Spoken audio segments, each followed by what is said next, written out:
21শে August grenade হামলা মামলায় দণ্ডপ্রাপ্ত বিএনপির ভারপ্রাপ্ত চেয়ারম্যান তারেক রহমান, সাবেক স্বরাষ্ট্রমন্ত্রী লুৎফুজ্জামান বাবর সহ 49 আসামির সবাইকে খালাস দিয়েছেন হাইকোর্ট। একই সাথে বিচারিক আদালতের বিচার অবৈধ ও বাতিল ঘোষণা করেছেন হাইকোর্ট। আইনজীবীরা জানান, মূল আসামিদের বাদ দিয়ে সম্পূরক চার্জশিট দেয়ায় সবাইকে খালাস দিয়েছেন আদালত।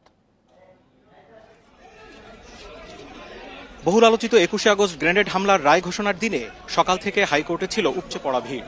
বিচারপতি আসাদুজ্জামান ও এনায়েত হোসেনের বেঞ্চে প্রায় 1 ঘন্টা ধরে রায় পড়া শেষ হয় বেলা 12টার দিকে। বিচারিক আদালতের রায়ের বিরুদ্ধে ডেথ রেফারেন্স নাকচ করে এবং আসামিদের আপিল মঞ্জুর করে রায় ঘোষণা করেন আদালত। বিএনপির ভারপ্রাপ্ত চেয়ারম্যান তারেক রহমান, সাবেক স্বরাষ্ট্র প্রতিমন্ত্রী লুৎফুজ্জামান বাবর সহ দণ্ডিত 49 আসামির সকলকে খালাসের রায় দেন হাইকোর্ট বেঞ্চ। আইনজীবীরা জানান, আরেক মামলায় মৃত্যুদণ্ডপ্রাপ্ত মুফতি হান্নানের জবানবন্দির ভিত্তিতে সম্পূরক চার্জশিটে জড়ানো হয় রাজনৈতিক হেভিওয়েট ব্যক্তিদের। এছাড়া কোনো আসামি আদালতে বলেননি যে আসামিরা সরাসরি গ্রেনেড হামলা করেছেন। আজকে মহামান্য আদালত এই যে চতুর্থ চার্জশিট এবং মুফতি হান্নানের দ্বিতীয় স্বীকারোক্তিমূলক জবানবন্দির ভিত্তিতে যে চার্জশিটটা দেওয়া হয়, সেই চার্জশিটটা আইন বহির্ভূত ছিল।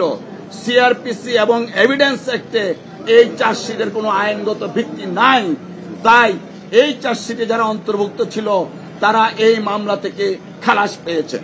আদালত বলেছে যে আমি এভিডেন্স গুলো সব পর্যালোচনা করেছি, আমি এখানে উল্লেখ করলাম না, কিন্তু এগুলো জাজমেন্টের মধ্যে আপনারা পাবেন এবং সমস্ত কিছু বিচার বিশ্লেষণ করে আজকে সকলকে বেকসুর খালাস দিয়েছে। বিচারিক আদালতে যাবজ্জীবন সাজার পর দেশে না থাকায় আপিল করতে পারেননি তারেক রহমান। তবে অন্য সব আসামির কারো বিরুদ্ধে অভিযোগ প্রমাণ না হওয়ায় তারেক রহমানকেও খালাস দেন আদালত। রায়ের পর বিএনপির আইনজীবীরা জানান, রাজনৈতিক কারণেই তারেক রহমানকে আসামি করা হয়। কোর্টে গিয়ে বলছে যে আমার হাত দেখেন, আমার পা দেখেন, সব ঘুরে ফেলছে আমাকে। শুধু আমি তারেক রহমান সাহেবকে চিনিও না, আমি রাজনীতিকে চিনিও না, এবং সেটা প্রপারলি নেওয়া হয়নি, আইন অনুযায়ী নেওয়ার সেটা নেওয়া হয়। এছাড়াও আদালত, আমাদের সুপ্রিম কোর্ট, হাইকোর্ট ডিভিশন পর্যবেক্ষণ করতে 50,000 লোক ছিল। একজন সাক্ষীও বলে নাই যে ষড়যন্ত্র হচ্ছে সেই ষড়যন্ত্রকে প্রমাণিত করছে। একজন সাক্ষী বলে নাই যে তারা দেখেছে কে বোমা মারছে, এবং সবকিছু বিবেচনা করে this a case of no evidence এবং কোন সাক্ষ্য প্রমাণ আইনগত হবে নেওয়া হয় নাই। তার পরিপ্রেক্ষিতে আদালত সকল আসামিকে খালাস দিয়েছে, ইনক্লুডিং যারা আপিল করে নাই তারেক রহমান সহ তাদেরকে খালাস দিয়েছে। এবং সেইখানেও তারেক রহমান সাহেবের নাম ছিল না। পরবর্তীতে তিনি ক্ষমতায় এসে রাষ্ট্রযন্ত্রকে ব্যবহার করে নিজের রাজনৈতিক হীন উদ্দেশ্যকে সাধন করার জন্য জনাব তারেক রহমান সাহেবকে এই মামলায় সম্পৃক্ত করা হয়। হাইকোর্টের রায়ে সন্তোষ জানিয়েছেন আসামিদের পরিবার। মিথ্যা সাজা থেকে ন্যায় বিচার পেয়েছেন বলছেন তারা।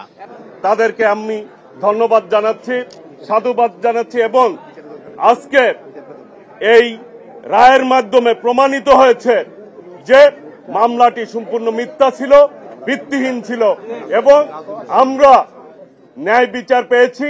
এতে আমরা পারিবারিকভাবে খুশি হয়েছি এবং আল্লাহ রাব্বুল আলামিনের কাছে শুকরিয়া জ্ঞাপন করছি। 2004 সালের 21শে আগস্ট আওয়ামী লীগের সমাবেশে ভয়াবহ গ্রেনেড হামলায় 24 জন নিহত হন, আহত হন প্রায় 300 মানুষ। এই ঘটনায় 2 মামলায় 19 জনের ফাঁসি ও 19 জনকে যাবজ্জীবন দেন বিচারিক আদালত। Jahidul Bashar, independent news, Dhaka. এ বিষয়ে আরো জানাতে হাইকোর্ট চত্বর থেকে যোগ দিয়েছেন সহকর্মী জাহিদুল বাশার। তার সঙ্গে আছেন আসামি পক্ষের আইনজীবী SM শাহজাহান। সরাসরি চলে যাচ্ছি সেখানে। রাকিব, ধন্যবাদ। দেখুন, এই মামলাটি আওয়ামী লীগ সরকারের সময় বিএনপির হেভিওয়েট নেতাকর্মী সহ যাদের বিরুদ্ধে যত মামলা হয়েছে, গুরুত্বপূর্ণ একেবারে আলোচিত মামলাগুলোর মধ্যে কয়েকটির মধ্যে এটি একটি। 21শে আগস্ট গ্রেনেড হামলা মামলা। এই মামলার লুৎফুজ্জামান বাবর, আব্দুল সালাম পিন্টু সহ গুরুত্বপূর্ণ আসামিদের আইনজীবী ছিলেন এবং বাংলাদেশের অন্যতম ফৌজদারি আইন বিশেষজ্ঞ SM শাহজাহান, তিনি আমার সাথে রয়েছেন, এবং এই মামলা তার সহকারী আইনজীবী হিসেবে ছিলেন শামসুন নাহার শশী। আইনজীবী দুজনই আমার সাথে রয়েছেন। আমি একটু SM শাহজাহানের কাছে যাব। গুরুত্বপূর্ণ এই মামলায় সব আসামিরা খালাস পেয়েছেন। এটি এখন বড় প্রশ্ন, ঠিক কোন গ্রাউন্ডে সব আসামিরা খালাস পেলেন? তার মানে হোল মামলাটাই আসলে বলতে গেলে বাতিল হয়ে গেছে। একটু বিস্তারিত জানাবেন, আপনি শুনানি করেছেন দীর্ঘদিন ধরে। দেখুন, এই মামলা 2008 থেকে শুরু। তো তো আমার সৌভাগ্য কি দুর্ভাগ্য, আমি সেই শুরু থেকে এই মামলায় আছি। আমার প্রয়াত সিনিয়র, যার নাম না বললেই না, মরহুম আব্দুল মালেক, আমরা প্রথম আব্দুল সালাম পিন্টুর জন্য দ্রুত বিচার ট্রাইব্যুনাল 1-এ তার জন্য যাই চার্জ হিয়ারিংয়ে, সেখান থেকে আমি এই মামলায় আসি। পরে স্যার মারা গেলেন, আমি একাই করতে থাকলাম এই 16 বছর 17 বছর এই মামলা আমার উপরে। তো আজকে এই কোর্টে রায় যেটুকু পড়ে শোনালো, তার মধ্যে আমরা যেটা লক্ষ্য করলাম যে আমার যেই আর্গুমেন্ট ছিল বিজ্ঞ কোর্টের কাছে, মাননীয় আদালতের কাছে, সেটা হলো যে আপনার দুইটা চার্জশিট, প্রথম চার্জশিটটা অ্যাবসলিউটলি, কারণ এজাহারে কারো নাম নাই, আর অন্য কোনো এভিডেন্স এই মামলায় নাই চাক্ষুষ যে যারা এটা বলতে পারবে বা বলেছে যে অমুকে গ্রেনেড মেরেছে অথবা অমুককে আমি দেখলাম গ্রেনেড মারছে। কোর্ট আমাদের সাথে একমত যেটা হয়েছে, কাজে এরকম ডাইরেক্ট কোনো এভিডেন্স এই মামলায় এই দীর্ঘদিনের তদন্তে এটা বেরিয়ে আসে নাই, কোনো সাক্ষী বলে নাই। এখন যেটা হয়েছে সেটা হলো যে মুফতি হান্নান ইতিমধ্যে, যার সিলেটের আনোয়ার চৌধুরী সাহেবের ওই যে গ্রেনেড মামলায় যার ফাঁসি কার্যকর করা হয়েছে, ওনার 2টা স্বীকারোক্তি আছে। প্রথম স্বীকারোক্তিতে ভিত্তিতে আপনার প্রথম চার্জশিট, আর সেকেন্ড স্বীকারোক্তির ভিত্তিতে হলো দ্বিতীয় চার্জশিট। তো প্রথম চার্জশিট যেটা আসছে, সেই চার্জশিটে যাদেরকে আসামি করা হয়েছে ওনার স্বীকারোক্তির ভিত্তিতে দেখা যাচ্ছে যে ওই স্বীকারোক্তিটা ওনাকে দীর্ঘদিন আপনার ইয়েতে রেখে, ওই টিএফআই সেলে রেখে বা আপনার রিমান্ডে নিয়ে অনেক দিন রেখে তারপরে সে স্বীকারোক্তি করানো হয়েছিল, এবং উনি ওনার জীবদ্দশায় ওনার ফাঁসি কার্যকর হওয়ার আগে উনি ওই স্বীকারোক্তিটা প্রত্যাহার করে গেছেন। এখন কোর্টের কাছে আমরা নিবেদন করলাম যে কোএকিউজডের কনফেশনে তো কারো সাজা হবে না যদি না সাবস্টেন্টিভ এভিডেন্স না থাকে, আর যার কনফেশন তাকেও সাজা দেওয়া যাবে না যদি ওই কনফেশনটা রিট্রাক্টেড হয়ে যায়, সেক্ষেত্রে আদার ইন্ডিপেন্ডেন্ট কিছু এভিডেন্সের প্রয়োজন হয়। এটা আমাদের উচ্চ আদালতের সিদ্ধান্ত। তো আমরা কোর্টের কাছে কৃতজ্ঞ। কোর্ট আইনানুগভাবে উনি তন্ন করে দেখেছেন যে এই মামলায় ওই প্রথম চার্জশিটের বেসিস যেটা আপনার মুফতি হান্নানের কনফেশন, এছাড়া অন্য কোনো এভিডেন্স নাই। আর এই মামলায় 19 জনের ফাঁসি দেওয়া হয়েছিল এবং 19 জনকে তারেক রহমান সহ যাবজ্জীবন দেওয়া হয়েছিল, আর বাকি 11 জন আসামিকে বিভিন্ন মেয়াদে কারাদণ্ড দেওয়া হয়, যেখানে সাবেক 3 জন আইজিপিও ছিলেন এই মামলাতে। এখন সব আসামিরা খালাস পেয়ে গেলেন। খুবই গুরুত্বপূর্ণ প্রশ্ন, তাহলে 24 জন মানুষ মারা গেলেন, প্রায় 300-র মতো আহত হলেন, এই পরিবারগুলো বা তাহলে এই দায়টা কার? এই বিচার তাদের বিচারের এখন কি হবে? সেটা দেখেন, আমি আইনের ছাত্র হিসেবে আমি এই মামলার যখন আর্গুমেন্ট শুরু করেছি কোর্টে, সবসময় আমি একটা কথা বলতাম যে I have come to defend the accused but not I have come to defend the offence. এই অপরাধটা অত্যন্ত গুরুতর অপরাধ। তা এখন একটা মামলায় আপনার বিচার করতে গেলে অপরাধের গুরুত্বর সাথে সাথে আবার আসামির সংশ্লিষ্টতা যেটা, এটাও কিন্তু আপনার কোর্ট বিবেচনা করবেন। তো এই অপরাধের গুরুতর অপরাধ, এটা নো ডাউট, কিন্তু এই আসামিদের সংশ্লিষ্টতা যদি পাওয়া না যায়, সেক্ষেত্রে আসামিরা তো খালাস পেতে হকদার। তো আমি বলবো যে এই মামলাটাকে রাজনৈতিকভাবে প্রভাবিত করে আপনার যদি এই তদন্তটা না হতো, যদি তদন্ত সঠিকভাবে পুলিশ অফিসার বা এই মামলার তদন্তকারী সংস্থা যারা ছিলেন তারা যদি তদন্ত সঠিকভাবে করে যদি আসল মূল হোতা যারা, মূল দায়ী যারা, তাদেরকে যদি বের করে নিয়ে আসতো, তাইলে সেই মামলা সাজা হতো কি খালাস হতো সেটা ভবিতব্য। অন্তত একটা কথা বলা যেত যে right persons have been brought into dock. কিন্তু একটু আপনি যদি ইন্টারাপ্ট করেন, তার মানে বিএনপির আইনজীবী যারা ছিলেন তারা বলেছেন যে, এবং অন্য আইনজীবীরাও বলেছেন যে মূল আসামিদেরকে বাদ দিয়ে আব্দুল কাহার আকামদের যে দ্বিতীয় মানে সম্পূরক চার্জশিট যেতে, সেখানে মূল আসামিদেরকে বাদ দেওয়া হয়েছে, যার কারণে আসল আসামিরা কেউই আসলে সাজার আওতায় আসেনি। বিষয়টা মামলার রেকর্ড যতটুকু এই দীর্ঘদিন আমি এই মামলা পরিচালনা করতে গিয়ে আমার যেটা অভিজ্ঞতা, সেটা হলো যে মূল আসামি কারা সেটা খুঁজে বের করার চেষ্টা আদৌ হয় না এই মামলায়। যেটা করা হয়েছে সেটা হলো যে কিছু লোককে ধরে এনে আপনার তাদের স্বীকারোক্তি, সেই স্বীকারোক্তি আবার প্রত্যাহার, আর স্বীকারোক্তি হলো আপনার টিএফআই সেলে দীর্ঘদিন তাদেরকে ইন্টারোগেশনে রেখে 10 দিন 12 দিন 15 দিন 1 মাস, এবং মুফতি হান্নানকে তো মাসের পর মাস রাখা হয়েছে তার ওই আপনার এই যে রিট্রাকশন প্রেয়ারে আমরা যেটা পাই। সেক্ষেত্রে অ্যাকচুয়াল অফেন্ডার যারা, তাদেরকে খুঁজে বের করার কোনো চেষ্টা আদৌ তদন্তকারী সংস্থা করেনি। আমরা অনেকটা যেটা জানতে পেরেছি, এরকম অভিযোগ ছিল যে মুফতি হান্নানকে দ্বিতীয় যে চার্জশিটের আগে অনেকটা বাধ্য করা হয়েছে। আপনি তো দীর্ঘ স্টাডি করেছেন, আপনার কাছেও কি তাই মনে হয়? আমার কাছে তাই মনে হয়, কারণ সে অলরেডি একটা মামলায় তার ফাঁসির অর্ডার হয়ে গেছে। তো ফাঁসির অর্ডার যদি হয়ে যায়, কন্ডেম সেলে সে আছে, সেখান থেকে তাকে সরাসরি নিয়ে যাওয়া হলো ম্যাজিস্ট্রেটের কাছে, এবং পিপি সাহেব একটা দরখাস্ত দিল যে অধিকতর তদন্ত দরকার। অধিকতর তদন্তটা এটা পুনঃ তদন্ত হয়েছে। আর মুফতি হান্নানকে নিয়ে একটা কনফেশন করা হলো, সেই কনফেশনটা আবার তার জীবদ্দশায়, তার ওই ফাঁসি হওয়ার আগেই সে 342তেও বলেছে এবং এগুলো রিট্রাকশন প্রেয়ারও দিয়ে গেছে। এখন স্বীকারোক্তি যদি স্বেচ্ছাপ্রণোদিত হয় এবং সত্য হয়, সেটাই শুধুমাত্র যে স্বীকার করে তার বেলা প্রযোজ্য এবং অন্য কোয়েকিউ যারা থাকে তাদের বেলায় বিবেচনা আনা যেতে পারে সেকশন 30 এভিডেন্স অ্যাক্ট অনুযায়ী। কিন্তু এই কনফেশনটাই দেখা যাচ্ছে যে এটা জবরদস্তিমূলক এবং তাকে বাধ্য করা হয়েছে কনফেশন করতে। একটা খুবই গুরুত্বপূর্ণ প্রশ্ন, সেটি হচ্ছে যে এই মামলার অন্যতম আসামি এবং খুবই আলোচিত বিএনপির ভারপ্রাপ্ত চেয়ারম্যান তারেক রহমান, কিন্তু আজকে তো মূলত ডেথ রেফারেন্সের এবং আপিল, জেল আপিলের যেই শুনানির পরে রায় হলো, তারেক রহমান তো এই মামলায় আপিল করতে পারেননি, অর্থাৎ তিনি টোটাল হাইকোর্টের এই কেসে তিনি পার্টিই নন, তিনি খালাস পেলেন কিভাবে? আচ্ছা, সেটা হলো যে আমি কোর্টের কাছে যেদিন আমার আর্গুমেন্ট শেষ হলো সেদিন আমার একটা প্রার্থনা ছিল যে যাদের আপিল আপনার সামনে আছে বা যারা আপিল করতে পারেনি 561A মতে অ্যাপ্লিকেশন আপনার সামনে আছে, প্রেয়ার আছে, এর বাইরে নন অ্যাপিলিং অ্যাকিউজ যারা, যেমন তারেক রহমান সাহেব, তারপরে কাজী কায়কোবাদ এবং অন্যান্য কিছু আসামি আছে যারা আপিল করতে পারেনি। তো আমি তখন কোর্টকে আমাদের ইন্ডিয়ান সুপ্রিম কোর্টের, পাকিস্তান সুপ্রিম কোর্টের এবং আমাদের সুপ্রিম কোর্টের এবং আমাদের হাইকোর্ট ডিভিশনের বিভিন্ন জাজমেন্ট দেখিয়ে বললাম, যদি কোর্ট মনে করেন যে মামলা এজ এ হোল প্রমাণ হয়নি এবং এই মামলার যেই আসামিদের বিরুদ্ধে এই মামলার বিচার হয়েছে তারা খালাস পাইতে হকদার, সেক্ষেত্রে নন অ্যাপিলিং অ্যাকিউজ যারা, অর্থাৎ তারেক রহমান সাহেব এবং অন্যরা যারা আপিল করতে পারেননি, তাহলে এই বেনিফিটটা আপনি যদি মনে করেন যে তাদের বিরুদ্ধেও কোনো এভিডেন্স, আপনার টেঞ্জিবল কোনো এভিডেন্স নাই এবং মামলা তাদের বিরুদ্ধে প্রমাণ হয় নাই, আপিল না করা সত্ত্বেও তাদেরকে আপনি বেনিফিট দিতে পারেন। এবং সেটা আমার কন্টেনশন, আমার প্রেয়ার এবং কোর্টের কাছে আমি অনুনয় বিনয় করে বারবার যেটা বলেছি তারেক রহমান সাহেবের পক্ষে এবং অন্যান্য নন অ্যাপিলিং অ্যাকিউজদের পক্ষে, সেটা কোর্ট গ্রহণ করেছেন এবং নন অ্যাপিলিং অ্যাকিউজ যারা তাদেরকে উনি বলছেন যে এই জাজমেন্টের আলোকে তাদেরকেও এই মামলা থেকে ডিসচার্জ বা অব্যাহতি বা খালাস দেওয়া হতো। এটা খুবই গুরুত্বপূর্ণ মামলা। এর আগে সরকার পরিবর্তনের আগে অন্য একটি বেঞ্চে দীর্ঘদিন শুনানি হয়েছে, তারপর 31 অক্টোবর থেকে আপনি নতুন যে বেঞ্চ, বিচারপতি আসাদুজ্জামান এবং এনায়েত হোসেনের বেঞ্চে খুব সম্ভবত 4-5টি তারিখে আপনার শুনানি হয়েছে।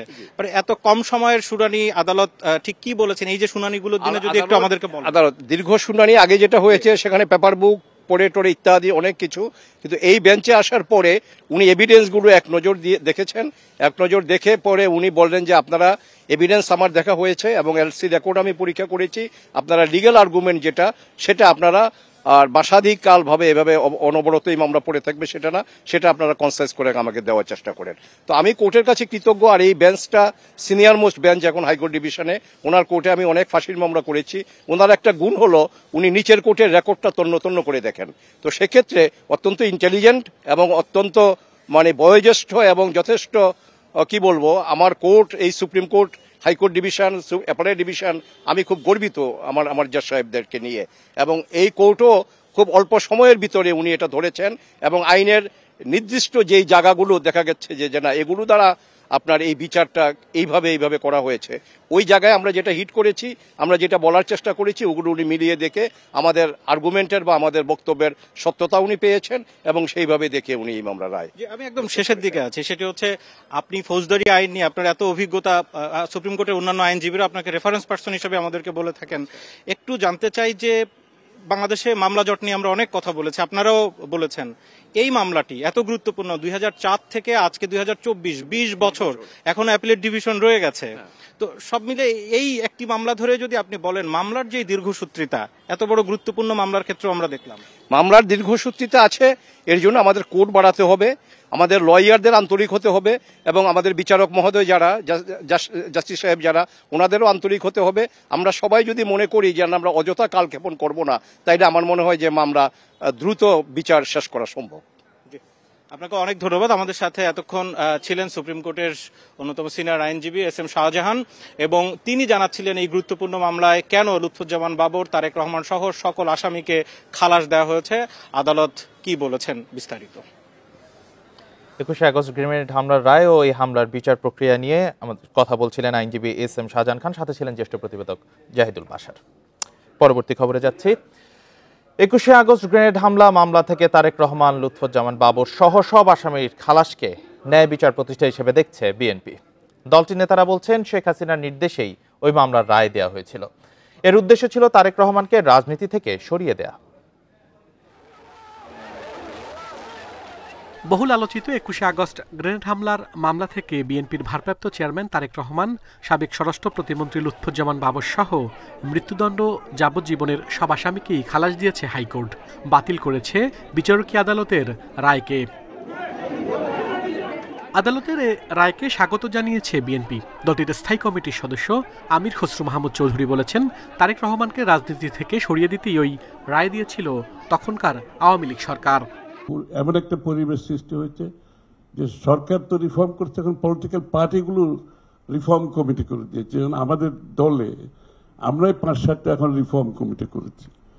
তো এখন বিষয়টা হচ্ছে কি, আমাদের এই আন্ডারস্ট্যান্ডিংটা হচ্ছে যে কি রিফর্ম ইজ এ মাস্ট, এবং রিফর্ম করে আমরা সামনের দিকে এগোতে হবে। বিএনপির সিনিয়র যুগ্ম মহাসচিব রুহুল কবির রিজভী বলেছেন, হাইকোর্টের এই রায়ের মধ্য দিয়ে ন্যায় বিচার প্রতিষ্ঠিত হলো। আপিল বিভাগ যথার্থ বিচার করেছেন, ন্যায় বিচার হয়েছে, এবং আমরা দীর্ঘদিন রাজনৈতিক সংগ্রাম এবং ন্যায় বিচারের জন্য যে সংগ্রাম করেছি তার কিছুটা হলেও আজকে প্রতিফলন হয়েছে। তার দাবি, জোর করে রাষ্ট্রশক্তি প্রয়োগ করেই তারেক রহমান সহ অন্যদের সাজা দিতে চেয়েছিল আওয়ামী লীগ। আল আমিন হোসেন, ইন্ডিপেন্ডেন্ট নিউজ, ঢাকা।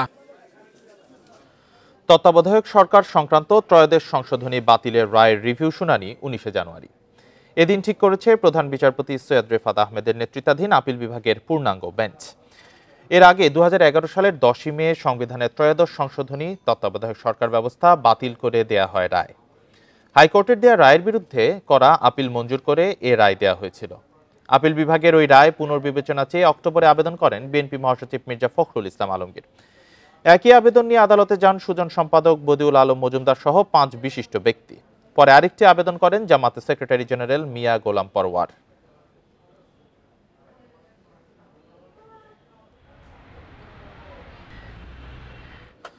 দুদকের দায়ের করা অবৈধ সম্পদ অর্জনের মামলায় খালাস পেয়েছেন বিএনপির স্থায়ী কমিটির সদস্য ডক্টর খন্দকার মোশাররফ হোসেন। সকালে ঢাকার বিশেষ জজ আদালত ৮-এর বিচারক মোহাম্মদ মঞ্জুরুল হোসেনের আদালত এ রায় দেন। এ সময় আদালতে উপস্থিত ছিলেন খন্দকার মোশাররফ হোসেন। রায়ের প্রতিক্রিয়ায় তিনি বলেন, হয়রানির উদ্দেশ্যেই মূলত মামলাটি করা হয়। এই মামলার মাধ্যমে ১৭ বছর ধরে নানাভাবে হয়রানি করেছে সরকার। পরে তার আইনজীবী বোরহান উদ্দিন বলেন, মামলায় অবৈধ সম্পদের অভিযোগ নিয়ে রাষ্ট্রপক্ষ আদালতে কোনো প্রমাণ দেখাতে পারেনি। এসব বিবেচনায় নিয়েই আদালত খন্দকার মোশাররফকে খালাস দিয়েছেন। ২০০৮ সালে অবৈধ সম্পদ অর্জনের মামলাটি করে দুদক। একই বছরের নভেম্বরে অভিযোগপত্র দাখিল করা হয়।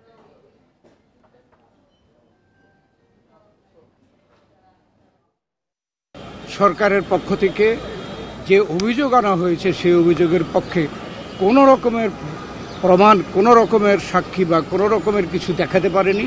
তার জন্য আজকে এই মামলা খালাস করে দেওয়া হলো। মামলা হয়রানি করার জন্য যা দরকার সবই করেছেন। অগ্রহণযোগ্য, অবিশ্বাস্য, ভিত্তিহীন বক্তব্য দেওয়া, তথ্য দেওয়া। আলহামদুলিল্লাহ, আজকে একটা স্বাধীন বিচার ব্যবস্থা আমরা দেখছি, সবার ক্ষেত্রে এটা প্রযোজ্য হচ্ছে। উনি সহ অন্যান্য আসামিরা খালাসপ্রাপ্ত হয়েছেন। এবার ২০০৯ সালের বিডিআর বিদ্রোহের বিচার নিয়ে প্রশ্ন তুললেন জামাত আমির ডাক্তার শফিকুর রহমান। এ হত্যাকাণ্ডের পরিকল্পনাকারী ও কুশীলব কারা তা আজও অজানা দাবি করে তৎকালীন ক্ষমতাসীনদের এর জন্য দায়ী করেন তিনি। সকালে খুলনায় খানজাহান আলী থানা জামাতের কর্মী সভায় এসব কথা বলেন তিনি। ওই বিদ্রোহে প্রতিশ্রুতিশীল সেনা কর্মকর্তা ও তাদের পরিবারের সদস্যদের হত্যার প্রসঙ্গ সামনে এনে সেই খুনিরা কিভাবে পালিয়ে গেল তাও জানতে চান ডাক্তার শফিকুর। এছাড়া বাংলাদেশকে একটি মর্যাদাশীল রাষ্ট্র হিসেবে দেখার প্রত্যাশা জানিয়ে জামাত আমির বলেন, বিদেশিদের বন্ধু হিসেবেই দেখতে চান তারা, প্রভু হিসেবে নয়। সেনা অফিসারকে তারা নির্দয়ভাবে হত্যা করেছে। অন্ধকারে তারা মানুষ খুন করে নির্বিঘ্নে তাদেরকে পালিয়ে যেতে দেওয়া হয়েছিল। কারা এই নেপথ্যে, এই খুনের নেপথ্যের নায়ক, কারা ষড়যন্ত্রকারী, কারা সিদ্ধান্তকারী, কারা সিদ্ধান্ত বাস্তবায়নকারী, আজও বাংলাদেশের মানুষ তা জানতে পারেননি। কেন? কারণ যারা ক্ষমতায় ছিল তারাই প্রকৃত খুনি ছিল। দেখছেন বিরতিহীন সংবাদ দুপুর। এরপর অন্যান্য খবরের সঙ্গে আরো যা থাকছে। প্রায় ১ বছর পর সেন্ট মার্টিনে পর্যটকবাহী জাহাজ চলাচল শুরু। ৬১৫ জন যাত্রী নিয়ে কক্সবাজার ছাড়ল বারোয়াউলিয়া।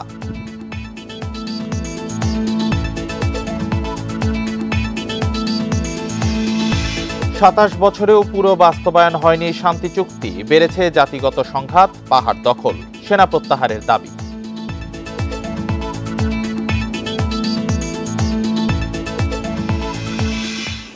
সাবেক প্রধানমন্ত্রী শেখ হাসিনা ঘনিষ্ঠ ব্যক্তি প্রতিষ্ঠানের বিপুল সম্পদের খোঁজ মিলেছে যুক্তরাজ্যে। এর অর্থমূল্য প্রায় 6,000 কোটি টাকা। আর এই তথ্য উঠে এসেছে যুক্তরাজ্যের সংবাদ মাধ্যম গার্ডিয়ানের অনুসন্ধানী প্রতিবেদনে। পাচার করে নেওয়া এই অর্থ আবাসন খাতে বিনিয়োগ করা হয়েছে বলেও দাবি করা হয়েছে ওই প্রতিবেদনে। এর মধ্যে রয়েছে বসুন্ধরা, নাসা সহ 4টি শিল্প গ্রুপ।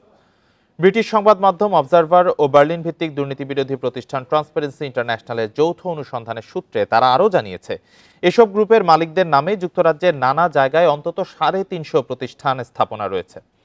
এর মধ্যে রয়েছে ফ্ল্যাট থেকে শুরু করে সুবিশাল ভবন। যুক্তরাজ্য ও দেশটির বাইরের নানা প্রতিষ্ঠান, অফশোর কোম্পানি নামে এসব কেনা হয়েছে বলেও দাবি করা হয়েছে প্রতিবেদনটিতে।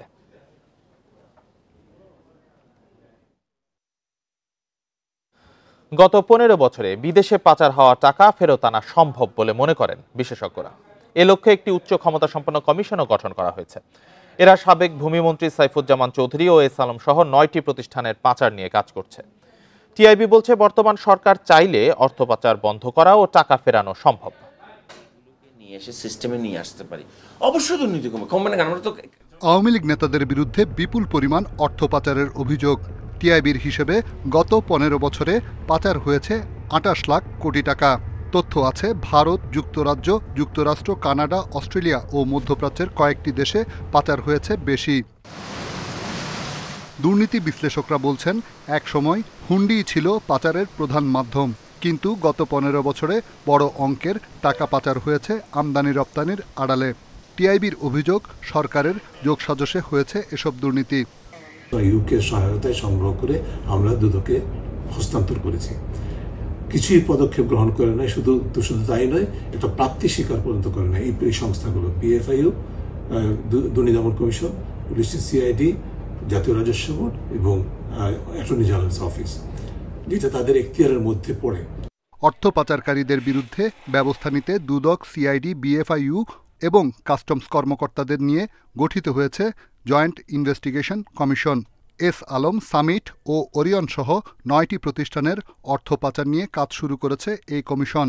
সরকার এবং দুর্নীতি দমন কমিশন আন্তরিকভাবেই চেষ্টা করছে এবং এই লক্ষ্যে আমরা বিভিন্ন দাতা সংস্থার প্রতিনিধি সহ বিভিন্ন দেশের প্রতিনিধিরা যারা আমাদের সাথে এখানে এসে মত বিনিময় সভা করেছেন, তাদের কাছেও আমরা এই বিষয়টা তুলে ধরেছি। দুদক বলছে, অর্থ পাচারকারী অনেকে এখন কারাগারে আছেন। তাদের কাছ থেকে তথ্য নিয়ে টাকা ফেরানো সম্ভব। রিশাদ হুদা, ইন্ডিপেন্ডেন্ট নিউজ, ঢাকা।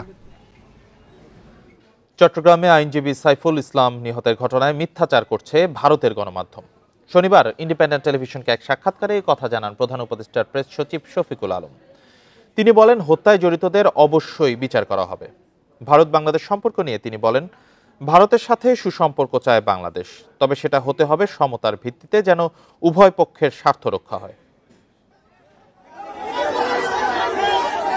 রাষ্ট্রদ্রোহ মামলায় গ্রেপ্তারের পর 26 নভেম্বর সনাতনী জাগরণ জোটের মুখপাত্র চিন্ময় কৃষ্ণ দাসকে চট্টগ্রাম কারাগারে নেওয়ার সময় আদালত এলাকায় শুরু হয় সহিংসতা। এ সময় খুন হন আইনজীবী সাইফুল ইসলাম। এ হত্যাকাণ্ডের জন্য ইসকন সমর্থকদের দায়ী করেন আইনজীবীরা। এ ঘটনায় বাংলাদেশ ও ভারত বিবৃতি ও পাল্টা বিবৃতি সহ নানা কর্মসূচি দেয় দুদেশের বিভিন্ন রাজনৈতিক দল। ভারতের গণমাধ্যমগুলো সাম্প্রদায়িক দাঙ্গার অভিযোগ তোলে। এসব অভিযোগ অপপ্রচার দাবি করেন প্রধান উপদেষ্টার প্রেস সচিব। বলেন, ঘাতকদের চিহ্নিত করতে এরই মধ্যে ফুটেজ সংগ্রহ করা হয়েছে, অবশ্যই দায়ীদের বিচার করা হবে। যারা মার্ডারটা করলো তাদেরকে খুঁজে বের করা, তাদেরকে আইনের সামনে আনা এবং তাদেরকে যাতে তারা যথাযথ আইনি প্রক্রিয়ায় তাদেরকে যেন আমরা ট্রায়াল করতে পারি সেই ব্যবস্থা নেওয়া। ইন্ডিয়ান গণমাধ্যমগুলো এবং বেশিরভাগই হচ্ছে টুইস্টেড রিপোর্ট, বেশিরভাগই ফেক রিপোর্ট। ভারত বাংলাদেশ সম্পর্ক নিয়ে প্রেস সচিব বলেন, অবশ্যই বাংলাদেশ ভারতের সাথে সুসম্পর্ক চাই, তবে সেটা হতে হবে সমতার ভিত্তিতে, যেন উভয় পক্ষের স্বার্থ রক্ষা হয়। আমরা ইন্ডিয়ার সাথে সুসম্পর্ক চাই, বাট অবশ্যই এটা ফেয়ারনেস অ্যান্ড ইকুইটির ভিত্তিতে হতে হবে। আমাদেরকে অবশ্যই আমাদের স্বার্থটা দেখতে হবে তারা তাদের স্বার্থ দেখুক, বাট আমাদের স্বার্থটা তো আমাদের দেখতে হবে, যেটা আগে অ্যাবসেন্ট ছিল। আগে কেউ আমাদের স্বার্থটা দেখা হতো না। সংস্কার বিষয়ে শফিকুল আলম বলেন, এরই মধ্যে 15টির মতো কমিশন করা হয়েছে। তারা 31 ডিসেম্বরের মধ্যে প্রতিবেদন দিলে রাজনৈতিক দলসহ সংশ্লিষ্টদের সাথে কথা বলে নির্বাচনের দিকে যাবে সরকার। আনোয়ার সাদাত নূর, ইন্ডিপেন্ডেন্ট নিউজ, ঢাকা। আইনজীবী সাইফুল ইসলাম আলিফ হত্যার প্রতিবাদে দুদিন কর্মবিরতির পর আজ স্বাভাবিক হয়েছে চট্টগ্রামের আদালতের কার্যক্রম। এদিকে রাষ্ট্রদ্রোহের মামলায় আজ চিন্ময় কৃষ্ণ দাসের জামিন শুনানি হওয়ার কথা থাকলেও তা পিছিয়ে মঙ্গলবার করা হয়েছে। সকাল থেকে আদালত চত্বরে মোতায়েন রয়েছে সেনাবাহিনী, পুলিশ ও আনসার সদস্য। আদালতে সাইফুল হত্যার বিচার ও নিরাপত্তা বিধানের আহ্বান জানান সংশ্লিষ্টরা। গত মঙ্গলবার চিন্ময় কৃষ্ণ দাস ব্রহ্মচারীকে আদালতে হাজির করাকে কেন্দ্র করে সংঘর্ষ ও সাইফুল হত্যার প্রতিবাদে বুধবার থেকে কর্মবিরতি পালন করে জেলা আইনজীবী সমিতি। আদালত চত্বরে সংঘর্ষ ও আইনজীবী হত্যার ঘটনায় পরিবারের পক্ষ থেকে 2টি এবং পুলিশের পক্ষ থেকে 3টি সহ মোট 5টি মামলা দায়ের করা হয়েছে। হত্যায় সরাসরি জড়িত 9 জন সহ এখন পর্যন্ত 39 জনকে গ্রেপ্তার করেছে পুলিশ।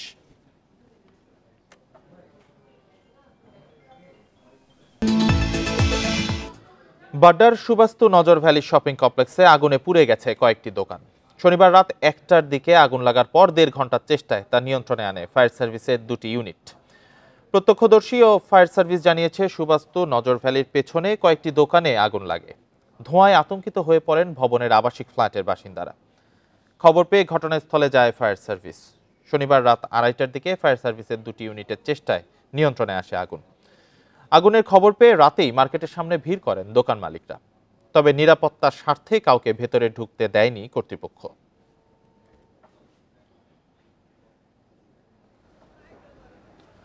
ইন্ডিপেন্ডেন্ট টেলিভিশনের সাংবাদিক জিয়াউল হক ও ভিডিওগ্রাফার শরীফ খানের উপর সন্ত্রাসী হামলার প্রতিবাদ এবং আসামিদের দ্রুত গ্রেপ্তারের দাবিতে যশোরে মানববন্ধন হয়েছে। সকাল 10:30টায় প্রেস ক্লাবের সামনে যশোরবাসী সমন্বয় কমিটির ব্যানারে মানববন্ধনে অংশ নেন বিভিন্ন শ্রেণী পেশার মানুষ। এতে বক্তারা বলেন, এএসপি ফখরুল হাসান, বিতর্কিত মুক্তিযোদ্ধা মকবুল হোসেন, জেলা শ্রমিক লীগের সহসভাপতি ইকবাল হোসেন ও যশোরের শীর্ষ সন্ত্রাসী প্রান্ত সাংবাদিকদের উপর হামলা চালায়। ঘটনার 10 দিন পরও পুলিশ আসামিদের গ্রেপ্তার করতে পারেনি। হামলাকারীদের দ্রুত গ্রেপ্তার করা না হলে কঠোর আন্দোলনের হুঁশিয়ারি দেওয়া হয়। 20 নভেম্বর এএসপি ফখরুল হাসান ও তার পরিবারের অনিয়ম, দুর্নীতি সংবাদ সংগ্রহ করতে গিয়ে সন্ত্রাসী হামলার শিকার হন সাংবাদিক জিয়াউল হক ও ভিডিওগ্রাফার শরীফ খান। এ সময় তাদের ক্যামেরাও ভাঙচুর করে সন্ত্রাসীরা। আর এই ছিল বিরতিহীন সংবাদ দুপুরের আয়োজনে। ইন্ডিপেন্ডেন্ট টেলিভিশনের সব খবর আরো বিস্তারিত জানতে চোখ রাখুন ফেসবুক, ইউটিউব, এক্সে। এতক্ষণ সাথে থাকার জন্য ধন্যবাদ সবাইকে।